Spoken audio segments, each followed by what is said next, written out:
Hello everyone, welcome to AKSIS Hindu Daily News Analysis. This is Santosh Koka. ఈ రోజు Hindu news paper నుంచి important topics అనేవి చూద్దాం. 15th December 2024 కి సంబంధించి India EU free trade agreement రిలేటెడ్గా మోస్ట్ ఫేవర్డ్ నేషన్ అనేది స్టేటస్ అనేది ఇండియాకి సంబంధించి సస్పెండ్ చేసింది స్విట్జర్లాండ్. దానికి సంబంధించి కూడా నెక్స్ట్ ఈవెంట్ ఏంటి అనేది చూద్దాం. సౌత్ కొరియా ప్రెసిడెంట్పై ఇంపీచ్మెంట్ ఎందుకు విధించారనేది, అసాద్ వెళ్ళిపోయిన తర్వాత సిరియా పరిస్థితి ఏంటి, నెక్స్ట్ వచ్చే గవర్నమెంట్ రిలేటెడ్గా వైస్ ప్రెసిడెంట్ ఆఫ్ ఇండియాని ఇంపీచ్ చేయొచ్చా అనేది కూడా రీసెంట్గా వచ్చిన ఇంపీచ్మెంట్ అవిశ్వాస తీర్మానానికి సంబంధించి కూడా మనం ఇక్కడ డిస్కస్ చేసుకుందాం. సో అయితే ఈరోజు సండే కాబట్టి ఇంపార్టెంట్ ఆర్టికల్స్ రిలేటెడ్గా అయితే ఎక్కువ ఉండవు, బట్ మనం ఎక్కువగా ఫోకస్ చేసేది కొన్ని ఇంపార్టెంట్ న్యూస్ అనాలిసిస్ రిలేటెడ్గా బిగ్ ఎడిటోరియల్స్ అనేవి మనం ఇక్కడ కవర్ చేసుకోవచ్చు, right. So first important thing, conclude EU India FTA to counter forces of protectionism. So ఇక్కడ ఇది మనం ఇంటర్నేషనల్ రిలేషన్స్ వైజ్, అదేవిధంగా మనకి ఎకానమీ వైజ్ కూడా కవర్ చేసుకునే అవకాశం ఉంది. సో ఈ పర్టికులర్ టాపిక్ అయితే మనం కంటెక్స్ట్ అనేది మనం అర్థం చేసుకుంటే ఇక్కడ ముఖ్యంగా రీసెంట్గా Portuguese foreign minister Paulo Renjal ఇక్కడ విజిట్ అయ్యారు ఇండియాకి సంబంధించి.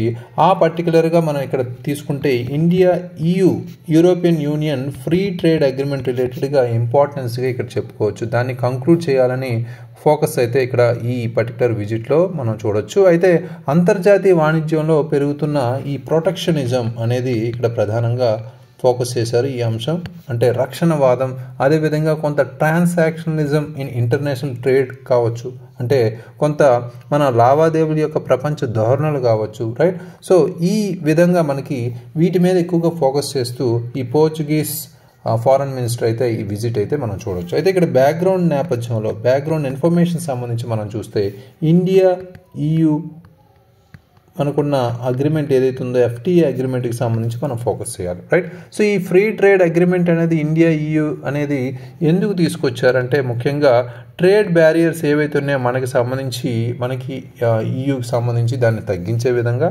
అదేవిధంగా మనకున్న ఇన్వెస్ట్మెంట్ సంబంధించి పెంచే విధంగా, దాంతోపాటు మనకి మ్యూచువల్ ఎకనామిక్ గ్రోత్ ఏదైతే ఉందో దానికి సంబంధించి కూడా పెంచే విధంగా, రైట్, ఇంప్రూవ్ చేసే విధంగా కూడా దీన్ని మనం జనరల్గా ఒక కంట్రీకి ఇంకో కంట్రీకి ఈ ఫ్రీ ట్రేడ్ అగ్రిమెంట్కి సంబంధించి అగ్రీ చేసుకుంటారు. అయితే ఈ అగ్రిమెంట్నే మనం బైలాటరల్ ట్రేడ్ అండ్ ఇన్వెస్ట్మెంట్ అగ్రిమెంట్గా పిలుస్తాం, BTIA. Very very important, bilateral trade and investment agreement. అయితే ఇంకొక ఇంపార్టెంట్ విషయం ఏంటంటే ఇక్కడ ప్రొటెక్షనిజం అంటే ఏంటి అనేది కూడా మనం తెలుసుకోవచ్చు, రైట్. సో ప్రొటెక్షనిజం అంటే ఏంటి, ఇందాక చెప్పినట్టు రక్షణవాదం. ఈ మధ్య ఎక్కువగా అన్ని కంట్రీస్ ఈ ప్రొటెక్షనిజాన్ని ఫాలో అవుతున్నాయి. ఈ పాలసీ ఏంటంటే it is an economic policy of restricting imports through tariffs and regulations to protect domestic industries. అంటే ఇది ఒక ఎకనామిక్ పాలసీగా మనం చూడొచ్చు. సో ముఖ్యంగా ఇంపోర్ట్స్ మీద రెస్ట్రిక్ట్ చేయడం, అదేవిధంగా కొన్ని సుంకాల నేపథ్యంలో, అదేవిధంగా కొన్ని నియంత్రణలకు సంబంధించి డొమెస్టిక్ ఇండస్ట్రీస్ ఏవైతే ఉన్నాయో వాటిని ప్రొటెక్ట్ చేసే విధంగా ఈ పాలసీస్ అయితే ఉంటాయి, రైట్. ఇందులో ప్రధానంగా ఇంపోర్ట్స్ని రెస్ట్రిక్ట్ చేస్తారు, సుంకాలు అదేవిధంగా నియంత్రణలు విధించి అనేది మనం ఇక్కడ తెలుసుకోవాలి, రైట్. సో అయితే ఇక్కడ కీ పాయింట్స్ ఏంటి ఈ పర్టికులర్ విజిట్కి సంబంధించి ఇక్కడ అర్థం చేసుకుంటే ముఖ్యంగా ఇది ఇండియా EU FTAకి సంబంధించి ప్రాథమికంగా సిగ్నిఫికెన్స్గా చెప్పుకోవచ్చు. ప్రాముఖ్యంగా మాట్లాడుకుంటే ముఖ్యంగా ఇక్కడ FTA డిస్కషన్స్ అనేవి మనం 2007 నుంచి ఆన్గోయింగ్ అవుతున్నాయి, అప్పటి నుంచి జరుగుతూ ఉన్నాయి. అయితే ఇవి 2022లో రీలాంచ్ చేయడం జరిగింది, రైట్. ఇది బైలేటరల్ ట్రేడ్కి సంబంధించి దాన్ని ఇంప్రూవ్ చేసే విధంగా జియోపొలిటికల్ స్కెనారియో ఏదైతే ఉందో దాన్ని అలైన్మెంట్ చేసుకుంటూ ముందుకెళ్లే విధంగా ఇది ఉపయోగపడుతుంది. అయితే ఇండియాస్ ట్రేడ్ అనేది మనం అర్థం చేసుకుంటే ఇక్కడ ఇండియా EU యొక్క ట్రేడ్ అనేది 2023-24కి సంబంధించి మనం మాట్లాడుకుంటే ఆల్మోస్ట్ $137.41 బిలియన్ అయితే ఉంది, రైట్. సో ఇది మనకి EU India's largest trading partner for goods అనేది క్లియర్ కట్గా ఈ గణాంకాల ద్వారా మనం చెప్పుకోవచ్చు, రైట్. సో నెక్స్ట్ ఇక్కడ పోర్చుగల్ రోల్ ఏంటి, పోర్చుగల్స్ రోల్ అంటే ఏంటి, ఇక్కడ పర్టికులర్గా పోర్చుగీస్ ఫారెన్ మినిస్టర్ విజిట్ అయ్యారు కాబట్టి ఇక్కడ మనం ప్రధానంగా తెలుసుకోవాలి. అయితే ఇండియా పోర్చుగల్ బైలాటరల్ ట్రేడ్ అనేది చాలా స్మాల్గా ఉంది, ఆల్మోస్ట్ $1.2 బిలియన్ చెప్పుకోవచ్చు. అయినప్పటికీ పోర్చుగల్ అనేది స్ట్రాంగర్ కల్చరల్ అండ్ ట్రేడ్ టైస్ అనేవి ఇండియా మీద మనం ముందుకు తీసుకెళ్ళడానికి ట్రై చేస్తుంది, రైట్. కల్చరల్ అండ్ ట్రేడ్ టైస్ అనేవి ఇంకా స్ట్రాంగ్ చేసుకోవడానికి మనం చూస్తుంది. అదేవిధంగా మనకు ఇంకొక ఇంపార్టెంట్ ఇన్ఫర్మేషన్ ఏంటంటే 2025కి ఇండియా పోర్చుగల్ డిప్లొమాటిక్ రిలేషన్స్ అనేవి సక్సెస్ఫుల్గా 50 years కంప్లీట్ అవుతున్నాయి. ఆ నేపథ్యంలో కూడా ఈ విజిట్ అనేది దాని గురించి కూడా డిస్కస్ చేశారు. ఈ నేపథ్యంలో నెక్స్ట్ ఇంపార్టెంట్ మనకి బ్రాడర్ జియో పొలిటికల్ ఇంప్లికేషన్స్ ఏంటి అనేది కూడా ఇక్కడ తెలుసుకోవాలి. అంటే ఈ విజిట్కి సంబంధించి కాకపోయినా మనకున్న ఈ FTAకి సంబంధించి మనం ఇక్కడ జియో పొలిటికల్ ఇంప్లికేషన్స్ సంబంధించి మనం మాట్లాడుకుంటే, అంటే ఈ FTA అనేది మనకి EU కంట్రీస్ ఏదైతే ఉందో EU అండ్ ఇండియాకి సంబంధించి జాయింట్ కౌంటర్ బ్యాలెన్స్గా మనకి గ్లోబల్ ఎకనామిక్ పవర్స్ ఏవైతే ఉన్నాయో US కావచ్చు, చైనా కావచ్చు, ఇలాంటి వాటిని మనం కౌంటర్ చేసే విధంగా ముందుకెళ్ళచ్చు FTA అనేది ఉంటే. అదేవిధంగా రీసెంట్గా మనం చూసుకుంటే EU especially European union FTA అనేది మెర్కాసర్ అనే విభాగానికి ఒక గ్రూప్ ఏదైతే ఉందో దానికి కంక్లూడ్ చేశారు యూరోపియన్ యూనియన్ మెర్కాసర్తో. సో ఈ మెర్కాసర్ అనేది ఒక ట్రేడింగ్ బ్లాక్గా చెప్పుకోవచ్చు. ఇందులో 6 మెంబర్ కంట్రీస్ ఉంటాయి. ఇందులో లాటిన్ అమెరికాకి సంబంధించి 6 మెంబర్ కంట్రీస్ ఉంటారు. బ్రెజిల్ కావచ్చు, అర్జెంటీనా కావచ్చు, ఉరుగ్వే, పారాగ్వే, అదేవిధంగా ఫౌండింగ్ మెంబర్స్ ఎవరుతున్నారు వెనిజులా, రైట్. సో వీళ్ళందరూ కలిపి మనకి ఈ 6 లాటిన్ అమెరికన్ మెంబర్స్ ఎవరైతే ఉన్నారో మెర్కోసర్గా ఈ గ్రూప్ని పిలుస్తారు. ఈ గ్రూప్తో రీసెంట్గా యూరోపియన్ యూనియన్ ఈ FTA అనేది కంక్లూడ్ చేసింది, రైట్. సో ఇది ఇంపార్టెంట్ మ్యాటర్ ఇక్కడ. అదేవిధంగా మెర్కోసర్ అనేది ఇది 1991 ఇది ఫామ్ అయింది. సో దీని ఆబ్జెక్టివ్ ఏంటంటే గూడ్స్, సర్వీసెస్, అదేవిధంగా క్యాపిటల్ కావచ్చు, అదేవిధంగా పీపుల్ కావచ్చు, ఫ్రీ మూవ్మెంట్ అనేది ఆబ్జెక్టివ్గా తీసుకున్నారు, రైట్. సో ఇది ముఖ్యంగా కామన్ మార్కెట్గా దీన్ని పిలుస్తారు అనమాట. కామన్ మార్కెట్ ఇది వెరీ ఇంపార్టెంట్. కామన్ మార్కెట్గా ఇది 3rd స్టేజ్ ఆఫ్ ఇట్స్ ఇంటిగ్రేషన్గా తీసుకెళ్తూ ప్రజెంట్ అయితే కామన్ మార్కెట్గా దీన్ని పిలుస్తున్నారు మెర్కోసర్ని, రైట్. సో ఇది ఎగ్జామినేషన్ పాయింట్ ఆఫ్ లో అడిగే ఛాన్స్ ఉంది, రైట్. సో నెక్స్ట్ ఇంపార్టెంట్గా మనకి ఛాలెంజెస్ ఏంటి అనేది కూడా తెలుసుకోవాలి. ఇక్కడ ఛాలెంజెస్ పరంగా మనం నెగోషియేషన్స్ ఏవైతే ఉన్నాయో వాటికి సంబంధించి మనం మాట్లాడుకుంటే ఇండియా EUకి సంబంధించి India has criticised the EU for irrational standards that hinder progress. అంటే మన ఆ సంబంధాలు ఏవైతే ఉన్నాయో వాటి పురోగతికి ఆటంకం కలిగించే వాళ్ళ అహేతుక ప్రమాణాల కోసం భారతదేశం యూరోపియన్ యూనియన్ని విమర్శిస్తూనే వస్తుంది, రైట్. సో ఇక్కడ మినిస్టర్ రేంజల్ ఈ పర్టికులర్ ప్రక్రియను మనం వేగవంతం చేయడానికి ఇరుపక్షాల నుండి మనకి ముందుకు వెళ్ళే విధంగా ఈ మంత్రి విజిట్ అనేది ఇక్కడ చూడొచ్చు, ఈయన విజిట్, రైట్. సో హిస్టారికల్ కంటెక్స్ట్గా మనం ఇక్కడ ఒక ఇంపార్టెంట్ ఇన్ఫర్మేషన్ తెలుసుకోవాలి. అదేంటంటే ఇండియా పోర్చుగల్ రిలేషన్స్ సంబంధించి మనం మాట్లాడుకుంటాం. అంటే 1950లలో గోవా మరియు ఇతర కాలనీలను తిరిగి స్వాధీనం చేసుకోవడానికి జరిగిన పోరాటంలో మనం చూస్తే భారతదేశం పోర్చుగల్ సంబంధాలు ఒకప్పుడు దెబ్బతిన్నాయి, రైట్. సో ఆ తర్వాత అయినప్పటికీ 500 సంవత్సరాలకు పైగా మనం విస్తరించి ఉన్న భాగస్వామ్య సంస్కృతి, చారిత్రక సంబంధాలు మన సంబంధాన్ని బలోపేతం చేస్తూనే ఉన్నాయి. అదొక ఇంపార్టెంట్ విషయంగా చెప్పుకోవచ్చు, రైట్. సో నెక్స్ట్ ఇయర్ అంటే 2025కి 50 years కంప్లీట్ అవుతుంది కాబట్టి ఏమేమి చర్యలు తీసుకుంటారు సంబంధాలకు సంబంధించి ఇంకా చూడాలి, రైట్. సో నెక్స్ట్ ఇంపార్టెంట్ మనకి article MFN clause freeze won't hit investments in India, Switzerland. అంటే మనం రీసెంట్గా చూసాం, ఇది ఇంటర్నేషనల్ రిలేషన్స్ వైజ్ అదేవిధంగా ఎకానమీ వైజ్ కూడా కవర్ చేసుకోవచ్చు. ముఖ్యంగా ఇక్కడ నిన్నటి పేపర్లో చూసాం స్విట్జర్లాండ్ అనేది MFN క్లాజ్ ఏదైతుందో ఇండియాకి సంబంధించి సస్పెండ్ చేసింది. అది మనం కంటెక్స్ట్లో భాగంగా చెప్పుకోవచ్చు.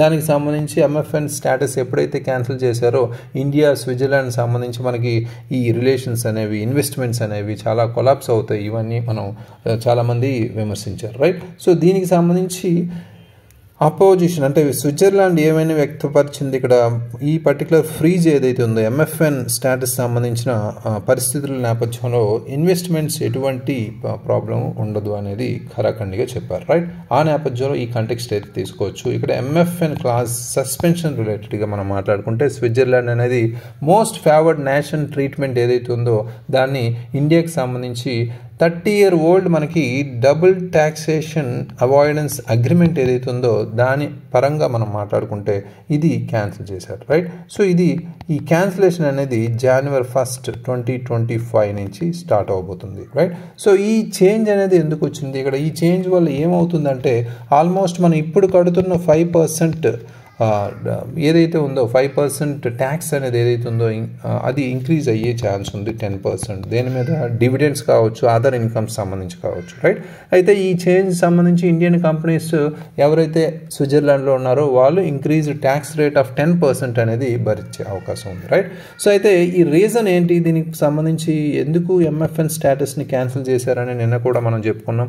MFN సంబంధించి మనం మాట్లాడుకుంటే సుప్రీంకోర్ట్ ఆఫ్ ఇండియా పర్టికులర్గా అక్టోబర్ 2023 ఒక రూలింగ్ ద్వారా ఈ క్యాన్సిలేషన్ అయితే జరిగింది. ఈ MFN క్లాజ్ ఏదైతే ఉందో అది ఆటోమేటికల్లీ మనకి ఇండియన్ గవర్నమెంట్ నోటిఫై చేయకుండా ఇది ఆటోమేటికల్లీ అప్లై కాదు అనే నేపథ్యంలో ఈ పర్టికులర్గా వాళ్ళు హట్ అయ్యి ఇమీడియట్గా క్యాన్సిల్ అయితే MFN క్లాజ్ సంబంధించి క్యాన్సిల్ చేశారు. సో ఇది మనం మేజర్గా చెప్పుకోవచ్చు. అయితే MFN ప్రిన్సిపల్ అనేది కూడా మనం చెప్పుకున్నాం MFNకి సంబంధించి, రైట్. సో ఈ MFN ప్రిన్సిపల్ సూత్రం ప్రకారం ఏంటి? ట్రేడ్ అండ్ అగ్రిమెంట్ సంబంధించి ఒక కంట్రీ ట్రేడ్ ఆర్ ఇన్వెస్ట్మెంట్ టర్మ్స్లో ఇంకొక కంట్రీకి ఈక్వలెంట్గా ఉంటే, మోస్ట్ ఫేవరబుల్ టర్మ్స్లో మనం చూసుకుంటే వేరే కంట్రీకి కూడా కంపల్సరీ అదే సమానత్వం అనేది ఉండాలి, రైట్. సో ఈ పర్టికులర్ MFN స్టేటస్లో మనం ప్రధానంగా మాట్లాడుకోవాలన్నమాట, రైట్. సో ఈ particular DTAA double taxation avoidance అగ్రిమెంట్కి సంబంధించి మనం చూసుకుంటే వన్ నేషన్స్ కంపెనీస్ అనేవి ఈక్వల్ ట్యాక్స్ బెనిఫిట్స్ అనేవి అందరికీ ఆఫర్ చేయాల్సిన అవసరం అయితే ఉంది, రైట్. సో ఇది గమనించాలి. నెక్స్ట్ మనకి ఇంపాక్ట్ ఏంటి? ఇంపాక్ట్ ఆన్ ఇన్వెస్ట్మెంట్ సంబంధించి మనం మాట్లాడుకుంటే స్విట్జర్లాండ్ క్లియర్గా క్లారిఫై చేసింది ఎటువంటి ఈ సస్పెన్షన్ ద్వారా ఎటువంటి ఇంపాక్ట్ అయితే ఉండదు అని. రీసెంట్లీ కంక్లూడ్ అయిన మనకి EFTA and India trade economic partnership ఏదైతే ఉందో దానికి సంబంధించి కూడా ఇక్కడ మాట్లాడారు, రైట్. సో ముఖ్యంగా ఈ EFTA ఇండియా టెపా అంటారు, అంటే ట్రేడ్ ఎకనామిక్ పార్ట్నర్షిప్ అనేది ఎటువంటి ప్రాబ్లం ఉండదు. అదేవిధంగా స్విస్ ఇన్వెస్ట్మెంట్స్ ఇన్ ఇండియాకి సంబంధించి కూడా ఎటువంటి ప్రాబ్లం అయితే ఉండదు అనేది కూడా చెప్తున్నారు, రైట్. సో అయితే ఈ TEPA అంటే ఏంటి? దానికి సంబంధించి కూడా మనం తెలుసుకోవాలి. ఇక్కడ యూరోపియన్ ఫ్రీ ట్రేడ్ అసోసియేషన్గా మనకి EFTA అనేది ఉంది, రైట్. సో ఇది ముఖ్యంగా ఇందులో స్విట్జర్లాండ్ కావచ్చు, అదేవిధంగా మనకి నార్వే కావచ్చు, ఐస్లాండ్ కావచ్చు, లిechtenstein కంట్రీ కావచ్చు. ఈ 4 నేషన్స్ అనేవి ఈ పర్టికులర్ అసోసియేషన్లో ఉన్నాయి. ఈ తర్వాత మనకి టెపా గురించి తెలుసుకోవాలంటే అంటే ట్రేడ్ అండ్ ఎకనామిక్ పార్ట్నర్షిప్ అగ్రిమెంట్కి సంబంధించి మనం మాట్లాడుకుంటే ఈ EFTAతో మనకి ఈ యూనిక్గా మనకి తీసుకోవచ్చు.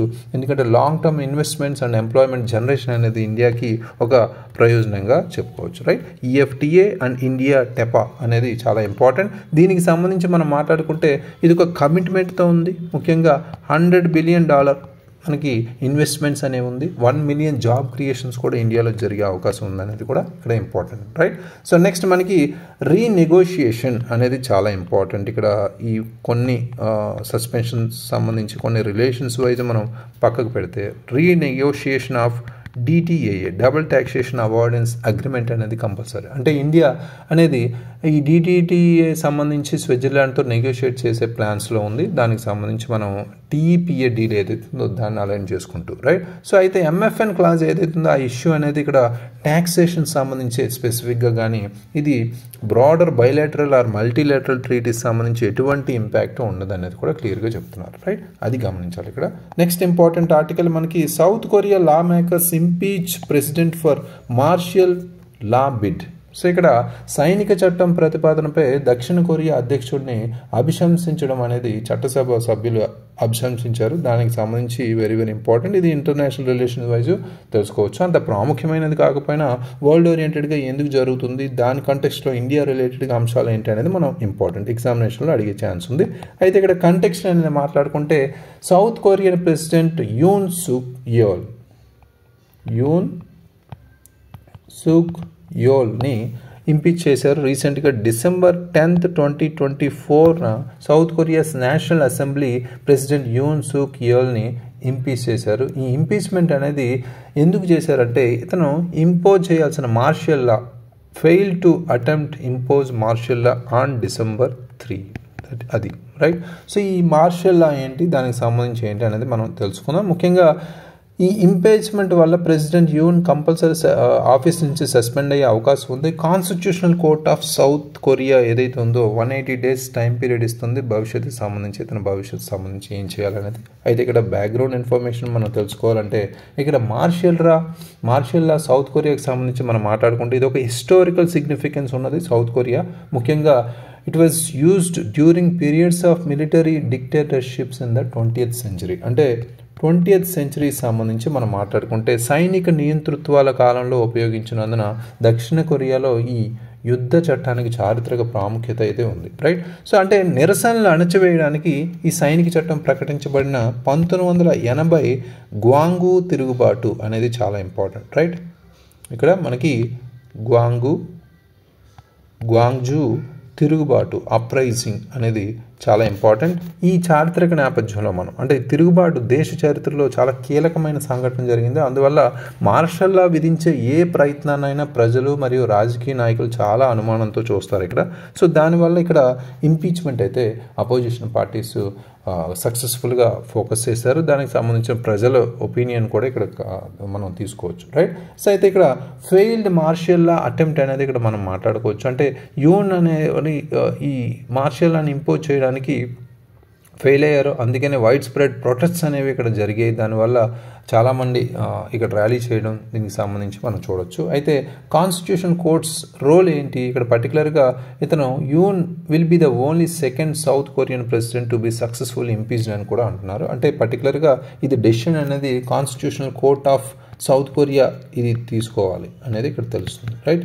సో నెక్స్ట్ పొలిటికల్ ల్యాండ్స్కేప్ ఎలా ఉంటుంది అనేది పీపుల్ పవర్ పార్టీగా ఈ యూన్ పార్టీ అనేది ఉంది. పీపుల్ పవర్ పార్టీ పీపీపీగా దీన్ని తీసుకొచ్చారు. సో అయితే ఇక్కడ పబ్లిక్ రెస్పాన్స్ సంబంధించి అగెనిస్ట్గా ఉంది. ఈ ఇంపీచ్మెంట్ ప్రొసీజర్ అనేది మనకి అంత ఇంపార్టెంట్ కాకపోయినా ఈ కంటెక్స్ట్లో మనకి ఎగ్జామినేషన్లో అడిగే ఛాన్స్ ఉంది ఇండియా కంటెక్స్లో. Right. So next important question మనకి important article what lies head of Syria after Assad's exit. So ఇది ఇంటర్నేషనల్ రిలేషన్స్ వైజ్ మన గత 10 రోజులుగా ఈ important issue Syria civil war related మనం చూస్తున్నాం. సో ఇక్కడ కంటెక్స్ట్ మనం అర్థం చేసుకుంటే ఇది మన ఇప్పటి వరకు చూసిన 10 days యొక్క అంశాలు కలిపి ఒక ఇంపార్టెంట్ ఎడిటోరియల్గా మనకి సండే ఎడిటోరియల్ పేజ్ లేకపోయినా కంటెక్స్ట్ పేజ్లో లాస్ట్లో మనకి ఇస్తారు. సో వెరీ వెరీ ఇంపార్టెంట్ అవి ఆ వీక్ జరిగిన ఇన్సిడెంట్స్ మీద డీటెయిల్గా ఇస్తారు. అవి చదివితే చాలా క్లియర్ కట్గా అర్థమవుతాయి. రైట్. సో ఇక్కడ కంటెక్స్ట్ పరంగా మనం మాట్లాడుకుంటే సిరియా అసాద్స్ ఎగ్జిస్ట్ తర్వాత సిరియా పొజిషన్ ఎలా ఉంటుంది దాని మీద ఇక్కడ చర్చించారు. అయితే కొలాప్స్ ఆఫ్ అసాద్స్ రిజైమ్ అనేది ఫస్ట్ ఇంపార్టెంట్గా మనం చెప్పుకోవచ్చు. అంటే అసాద్స్ గవర్నమెంట్ ఏదైతే ఉందో అది కొలాప్స్ అయింది. దానికి సంబంధించి మనం మాట్లాడుకుంటే 24 years ఆల్మోస్ట్ పవర్లో ఉన్న బషార్ అల్ అసాద్ రష్యా వెళ్ళిపోవడం ర్యాపిడ్ అడ్వాన్స్మెంట్స్ అయితే జరిగాయి ఈ రెబెల్ కోalitions వల్ల. రైట్. సో ఇక్కడ ఫ్యాక్టర్స్ అనేవి మనం అర్థం చేసుకుంటే ఫస్ట్ ఇంపార్టెంట్గా ఎకనామిక్ క్రైసిస్గా మనం చెప్పుకోవచ్చు. రైట్. రీజన్స్ ఏంటి అనేది మనం ఈ ఫాల్ అనేది మనం చూసుకుంటే ఫస్ట్ ఎకనామిక్ క్రైసిస్. ఎందుకంటే సిరియా ఆల్మోస్ట్ జీడిపి అనేది 87% ష్రింక్ అయింది ఇతని 13 సంవత్సరాల పీరియడ్లో ఎక్కువగా శాంక్షన్స్ విధించడం వల్ల. రైట్. సో నెక్స్ట్ మనకి మిలిటరీ వీక్నెస్ అనేది కూడా వీక్నింగ్ అనేది కూడా చాలా ఇంపార్టెంట్. ఇజ్రాయిల్ ఎయిర్ స్ట్రైక్స్ అనేవి రిపీటెడ్గా చేయడం లేదా ఈ ట్రూప్స్ అనేవి డిమారలైజ్ అవ్వడం ఇవన్నీ మనం చూస్తున్నాం. రైట్. అదేవిధంగా ఎక్స్టర్నల్ ప్రయారిటీస్ మనం మాట్లాడుకుంటే ఎక్స్టర్నల్ ప్రయారిటీస్ పరంగా ఎక్కువ అయ్యాయి. అంటే రష్యా ఫోకస్ అనేది ఉక్రెయిన్ మీద ఉండడం, ఇరాన్స్ కాన్ఫ్లిక్ట్స్ అనేది ఇజ్రాయెల్తో ఉండడం, అదేవిధంగా హెజ్బోలాస్ లాసెస్ అనేవి ఇవన్నీ ఎక్స్టర్నల్ ప్రయారిటీస్గా ఉన్నాయి. రైట్. నెక్స్ట్ రెబెల్ అఫెన్సివ్ పరంగా మనం మాట్లాడుకుంటే చాలా అటాక్స్ అనేవి హెచ్టిఎస్ వల్ల అంటే హయత్ తహ్రీర్ అల్ షామ్ ఈ గ్రూప్ ఏదైతే ఉందో అది north and southern front militias in the సౌత్కి సంబంధించి మనం ఇక్కడ బాగా ఆక్యుపై చేసుకున్నారు. రైట్. ఇది మేజర్గా ఈ 4 ఇంపార్టెంట్ ఫ్యాక్టర్స్ మనకి ఇతని పతనానికి కారణంగా చెప్పుకోవచ్చు. అయితే నెంబర్ 2 మనకి కరెంట్ గవర్నెన్స్ ఎలా ఉంది అంటే ప్రస్తుతం మనకి ఈ హెచ్టిఎస్ గవర్నెన్స్ కాబట్టి పర్టికులర్గా ఈ Hayat Tahrir al Sham al Qaeda అఫిలియేట్గా ఫామ్ అయింది. ఈ పర్టికులర్ డామినెంట్ ఫోర్స్గా ట్రాన్సిషనల్ గవర్నమెంట్ తీసుకొచ్చే నేపథ్యంలో ఈ కీ గ్రూప్స్ సిరియాలో ఉన్న కీ గ్రూప్స్ అనేవి మనం ఇక్కడ తెలుసుకోవాలి. ఫస్ట్ మనకి హెచ్టిఎస్ అండ్ ఈ మనకి సిరియా నేషనల్ ఆర్మీ కూడా మనం ఇక్కడ ఇంపార్టెంట్. అంటే సున్నీ ఇస్లామిస్ట్ అండ్ టర్కిష్ ప్రాక్సీస్గా వీళ్ళు ముందుకెళ్తున్నారు. నెక్స్ట్ ఇంపార్టెంట్గా మనం ఇంకొక కీ గ్రూప్ ఏంటంటే సదర్న్ ఫ్రంట్ గ్రూప్ కూడా మనకి ఇంపార్టెంటే. రీజనల్ మిలీషియాగా మనకి జార్డాన్ దీనికి సపోర్ట్ అయితే ఉంది, రైట్. సో నెక్స్ట్ మనకి సిరియన్ డెమోక్రటిక్ ఫోర్సెస్ అనేవి కుర్దిష్ లీడింగ్ అయితే చేస్తుంది. ఇక్కడ కుర్దిష్ లెడ్ కోయలేషన్గా మనకి ఆటోనామీకి సంబంధించి అదేవిధంగా యుఎస్ సపోర్ట్ చేస్తూ పాస్ట్లో యుఎస్ అయితే సపోర్ట్ చేసింది ఇక్కడ. అదేవిధంగా అలవైట్ మిలీషియాకి సంబంధించి మనం మాట్లాడుకుంటే అసద్ సెక్ట్ ఏదైతుందో కోస్టల్ రీజియన్స్ ఏదైతుందో దాన్ని కంట్రోల్ చేయడం, రిటైన్ చేయడానికి ఇది ఒక అసద్ సెక్ట్గా మనం చెప్పుకోవచ్చు, right. Very important. So next మనకి జియోపొలిటికల్ ఇంప్లికేషన్స్ ఏంటి? జియోపొలిటికల్ అంటే ఇక్కడ జరుగుతున్న పరిణామాలు మనం అర్థం చేసుకుంటున్నాం. ఒక పక్క అసద్స్ రూలింగ్ అనేది చూసాం, అండ్ కరెంట్ గవర్నెన్స్ ఏం చేయబోతుంది, ఎన్ని గ్రూప్స్ ఉన్నాయి, ఇవన్నీ చూసాం, రైట్. అయితే దీనివల్ల జియోపొలిటికల్ ఇంప్లికేషన్స్ ఏమున్నాయి అది కూడా మనం ఇక్కడ అర్థం చేసుకుంటే, ఫస్ట్ మనకి రష్యా పరంగా మనం చూసుకుంటే ఇక్కడ రష్యా అనేది ఈ నేవల్ అండ్ ఎయిర్ బేసెస్ ఏవైతే ఉన్నాయో టాటస్ అండ్ లాటాకియా ప్లేసెస్ సంబంధించి వాటి మీద ఫోకస్ చేసింది. అదేవిధంగా ఇరాన్కి సంబంధించి మాట్లాడుకుంటే ఇది సప్లై నెట్వర్క్స్ హెజ్బుల్లాకి సంబంధించి మెయింటైన్ చేయడానికి స్ట్రగుల్ అవుతుంది. సో రీజనల్ ఇన్ఫ్లుయెన్స్ అనేది ఎఫెక్ట్ అయ్యే అవకాశం కూడా ఉంది. నెక్స్ట్ మనకి టర్కీ గురించి మాట్లాడుకుంటే ముఖ్యంగా ఇది ఇన్ఫ్లుయెన్స్ అనేది ఎక్స్పాండ్ చేసుకుంటూ పోతుంది ప్రాక్సిస్ విధంగా. ఇక్కడ ఎక్కువగా నదర్న్ సిరియాలో స్ట్రాటజిక్ ఫుట్ హోల్డ్గా దాన్ని గెయిన్ చేసుకునే అవకాశం, ఆక్యుపై చేసుకునే అవకాశంగా ఉంది. Next Israel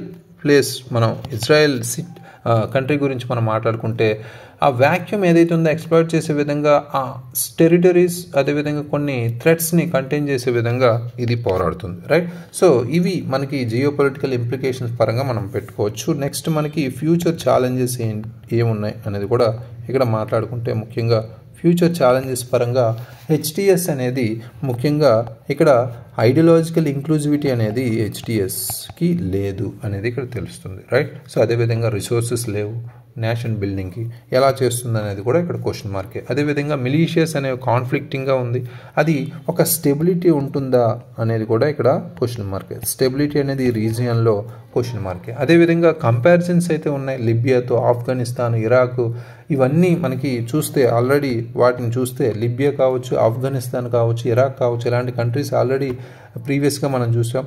risks of prolonged instability అనేది మనకి ఇక్కడ కనిపిస్తుంది. అంటే అస్థిరత అనేది దీర్ఘకాలికంగా ఉండే అవకాశం అయితే ఈ పర్టికులర్ టెరిటరీలో మనం చూడొచ్చు, రైట్. సో ఇవి మనకి మేజర్గా ఈ పర్టికులర్ ఆర్టికల్లో డిస్కస్ చేశారు. చాలా ఇంపార్టెంట్ కాన్సెప్ట్ ఇది. So next important and last important article మనకి can the vice president be impeached. So రీసెంట్గా మనకి ఈ కంటెక్స్ట్ అనేది మనకి పాలిటీ రిలేటెడ్గా కవర్ చేసుకుంటాం. అయితే కంటెక్స్ట్ అనేది రీసెంట్గా మనకి వైస్ ప్రెసిడెంట్ అదేవిధంగా రాజ్యసభ చైర్పర్సన్ ఎవరైతే ఉన్నారో జగదీప్ ధన్కర్ మీద కొంత ఇంపీచ్మెంట్ అయితే జరిగింది, రైట్. దీనికి సంబంధించి మనం మాట్లాడుకుంటే ఫస్ట్ మనకి కాన్స్టిట్యూషనల్ ప్రొవిజన్స్ ఏవి ఉన్నాయి అనేది తెలుసుకోవాలి, రైట్. సో ఇందులో డీటెయిల్డ్గా మనకి చాలా డీటెయిల్గా ఇచ్చారు, బట్ మనకి ఎగ్జామినేషన్కి యూజ్ అయ్యేలా కాన్స్టిట్యూషనల్ ప్రొవిజన్స్ ఫస్ట్ తెలుసుకుంటే మనకి ఫస్ట్ ఈ ఆర్టికల్ అనేది అర్థమవుతుంది, రైట్. ఆర్టికల్ 63 అనేది office of the vice president సంబంధించి మనం ఇక్కడ క్లియర్ కట్గా చెప్పుకోవచ్చు, రైట్. ఆర్టికల్ 63 అనేది ఆఫీస్ ఆఫ్ వైస్ ప్రెసిడెంట్ని డినోట్ చేస్తుంది, రైట్. సో నెక్స్ట్ ఆర్టికల్ 64 అనేది వైస్ ప్రెసిడెంట్ సంబంధించి ex officio chairman of the Rajya Sabha, right. VP is the ex officio chairman of the Rajya Sabha అనేది కూడా ఇక్కడ తెలుస్తుంది, right. It empowers the vice president, అధికారం అయితే ఉంది. ఆర్టికల్ 67 అనేది ఇక్కడ మాట్లాడుకుంటే governs the removal of the vice president. అంటే ఆర్టికల్ 67 రిమూవల్ గురించి మాట్లాడుతుంది. ఇక్కడ ఒక రిజల్యూషన్ ద్వారా కానీ, అంటే రిజల్యూషన్ అనేది రిమూవల్కి సంబంధించి పాస్ చేయాలి ఎవరు, majority in the Rajya Sabha, right.